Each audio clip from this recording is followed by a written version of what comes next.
Hello there, Martyn Green, Devon Fishing Guides. Rafa and I have come down here today and we're going to have a quick pond dip and see what we can find, and then after that we're going to tie up a couple of flies, see how we do. If that's no good, then we'll change over to different flies. We'll see how the day goes.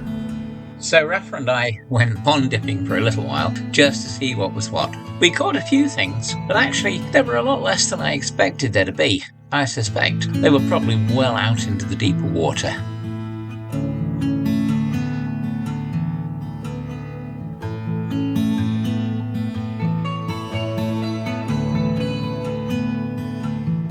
We spent a little while pond dipping, but there didn't seem to be a huge variety in the insects that we caught. We caught a few very small damselfly nymphs. We also caught some lesser and some greater water boatmen. I'd bought a small observation tank from eBay, so we put the insects into there just to see them swimming, have a look at their actions and see how they interacted with each other. Okay, so looking at what we caught, the one thing that surprised me is all the little damselfly nymphs that we got. They're tiny. So most of the ones that I usually come with, I tend to be a bit of a brute force merchant. I do really big flies. I do small ones as well, but these are tiny. So what I want is something fairly generic, something that'll imitate it, but which will have quite a bit of movement to it. So I'm going to start with a very small hook, and then from there I'm going to use a little bit of zonker fur for the tail.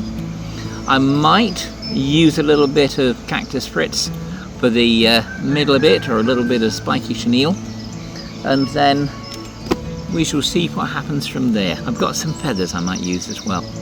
Okay, so I've got a very small hook on here now, and what I'm going to do, as I always do, I'm just going to start by putting on a bit of base thread, and then I can get rid of the excess from that in a moment, but I'm going to go most of the way down. I'll just cut that thread off there, catch that bit there, and now I'm going to spiral back up, and at the top I'm just going to make a snow mount. So I just make a little bit of a bulge there, down, and then I make another little bit of a bulge just there. And I've got a pair of bead chain eyes which I cut from a key fob.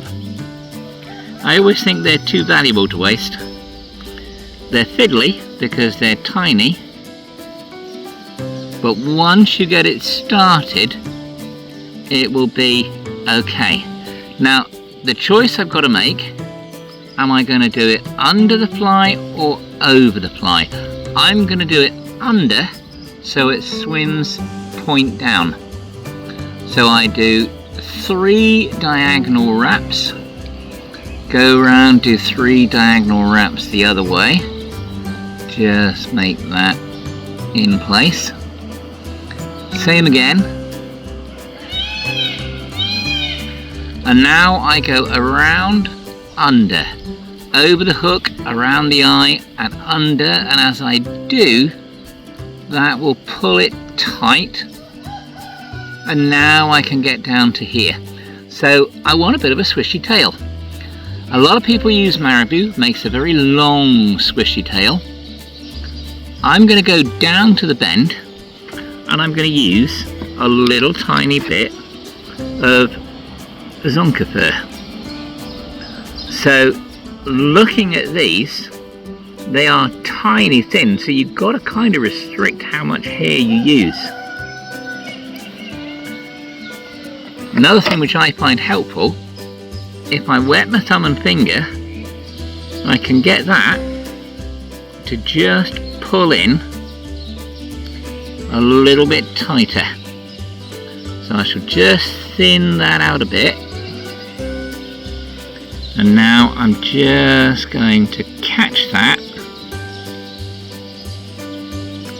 over the body, and now That looks really dense on the shore, but it won't so much when you get it in the water. When you get it in the water, it's going to be a lot thinner than that.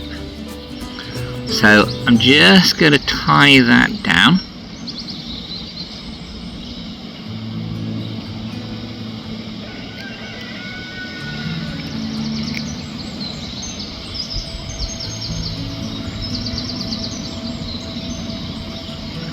And now when I get to here, I want to make a little bit of a body.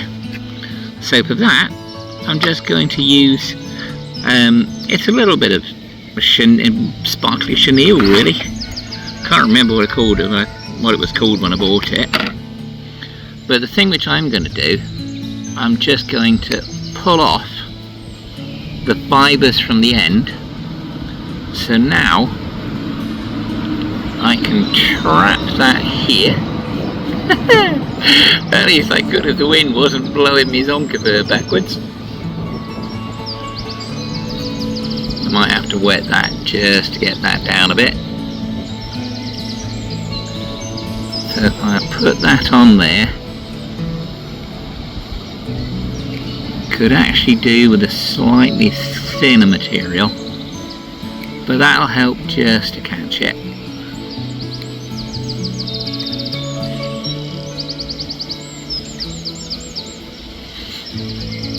So now I'm just going to pull this round, make a bit like a segment just here.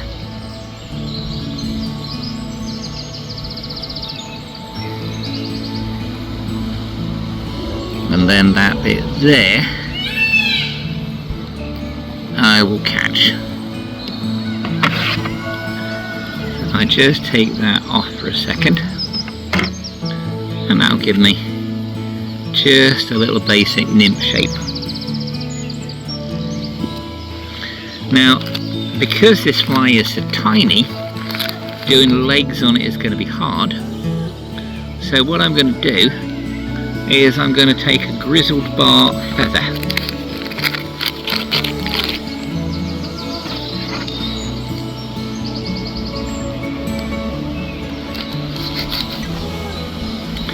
So again, I'm going to select the bits there, the top of the feather, and I'm just going to peel it a little bit with my hand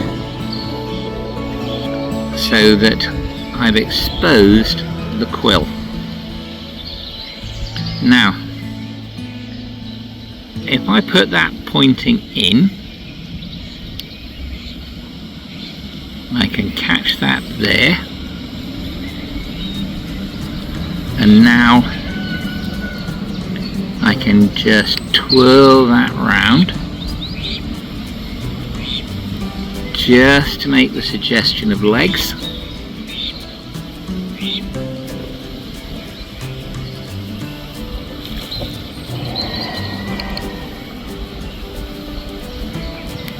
And then I break the feather.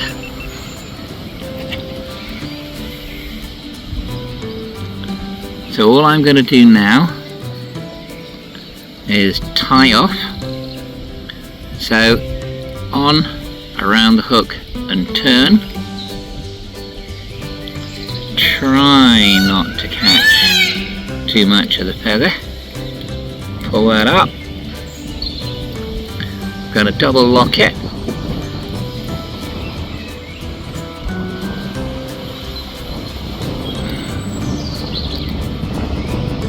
That up there. Then I need to cut the thread. I find it easier to catch it with the blade of the scissors. So that now, there's a little damselfly nymph. The question is, will it work? We shall have to see. Okay, so I've tied up another miniature nymph, but this time what I've done is I've used, instead of the micro Fritz chenille, which is what I used for the body of the first one, I've tied this one up with a little bit of nymph skin. It's a bit old, so it was a bit fragile, but it's just made for a thinner body. And we'll give that a whirl and see how that goes. Of course, you know what they say about the best laid plans of mice and men. Just at that very moment, having finished our 2 flies, ready to have a go in the pond, up came a pickup truck, and on the back of that pickup truck there was a trailer which had several dozen trout for going into Hatchlands. Oh joy! As you probably are aware, newly stocked trout take a little bit of time to turn onto natural baits, so having tied imitative flies, for these it wasn't going to do a lot of good. Rapper couldn't stand it, and he turned on to some fritzy type lures, which did account for a couple of them.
After Rapper had had a couple, I thought to myself, well, if you can't beat 'em, join them. So I put out a couple of nomads, and over the space of half an hour or so, I managed to get a couple of fish, so that was good. However, the idea of the little damselfly nymphs had stuck in my mind, so I went home and I designed another fly, and when I tried that one out the next day, it did very well indeed.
It's not a greatly complicated fly, but it can be a bit fiddly. So what I've done is I've just gone through a quick sequence that shows you exactly how the fly is tied. I started the fly by tying a small piece of zonker strip to a piece of nylon.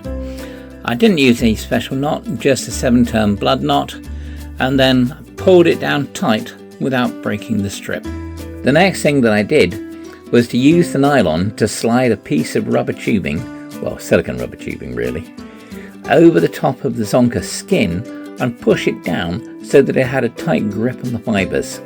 This makes a nice detached body, and I'm going to use the nylon to join it to the hook. The next thing that I did was to take a 2 times long shank hook and make a snow mount at the top of it. This is where I'm going to attach a pair of bead chain eyes using the same method as before. When you put your bead chain eyes on, you've got a decision to make.